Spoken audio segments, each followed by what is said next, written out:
Thomas the Tank Engine was feeling bright and cheerful. It was a splendid day. "Good morning," he whistled to some cows, but the cows didn't reply. "Never mind," said Thomas. "They're busy with their breakfast." Next, he saw Bertie. "Hello, Bertie. Care for a race today?" But all Bertie could say was, "Ouch! That's another hole in the road." "I'm sorry, Bertie," smiled Thomas. Thomas was still in good spirits when Bertie arrived at the next station. "Bad luck, Bertie. Now, if you were a steam engine, you would run on a pair of reliable rails." "Huh," replied Bertie. "The railway was supposed to deliver tar to mend the road 2 weeks ago. You can't trust a thing that runs on rails." "I run on rails. You can trust me, Bertie. I'll see if I can find out what's happened." And Thomas puffed away towards the big station.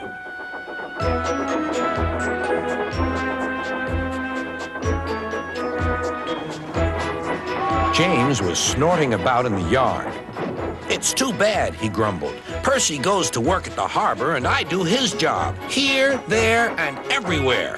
Take that!" "Oh," groaned the freight cars, "just you wait. We'll show you." Gordon laughed.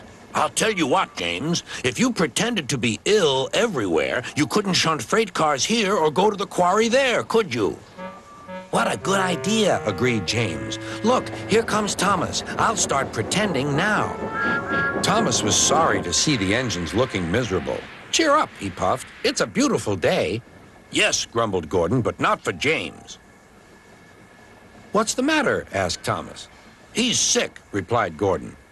"Yes, he is. I mean, I am," stuttered James. "I don't feel well at all."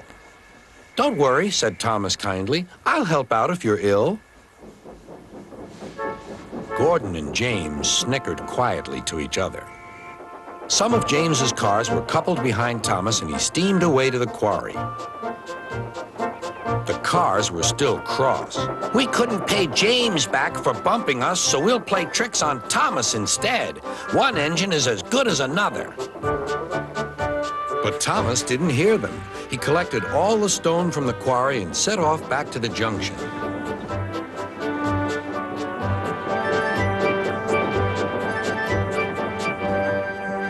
Danger lay ahead. "Now for our plan," giggled the cars. "Go faster, go faster." They pushed Thomas over the switches. "Slow down," called Thomas's driver and applied the brakes.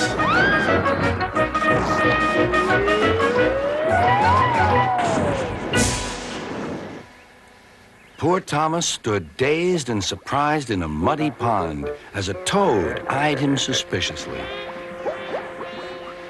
"Bust my buffers," muttered Thomas. "The day started so well, too." Duck pulled away the cars, and Edward helped Thomas back to the junction. Suddenly, Thomas remembered the missing tar. He told Edward all about it. "That's strange," said Edward. "A car full of tar has been left at my station. That must be it.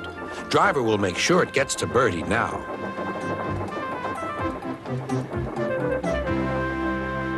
Later, James spoke to Thomas. "I'm sorry about your accident," he muttered, "and so is Gordon. We didn't mean to get you into trouble." "No, indeed," spluttered Gordon. "A mere misunderstanding, Thomas. All's well that ends well." Just then, Bertie arrived. He looked much more cheerful. "My road's being mended now." "Oh, I am glad," replied Thomas. "Thanks for all you did," added Bertie. "Now I know I can trust an engine, especially if his name is Thomas." Gordon and James puffed silently away to the shed, but Thomas still had company. "Well, well," he sighed, "what a day for surprises." The toad, who was looking forward to a ride home, noisily agreed.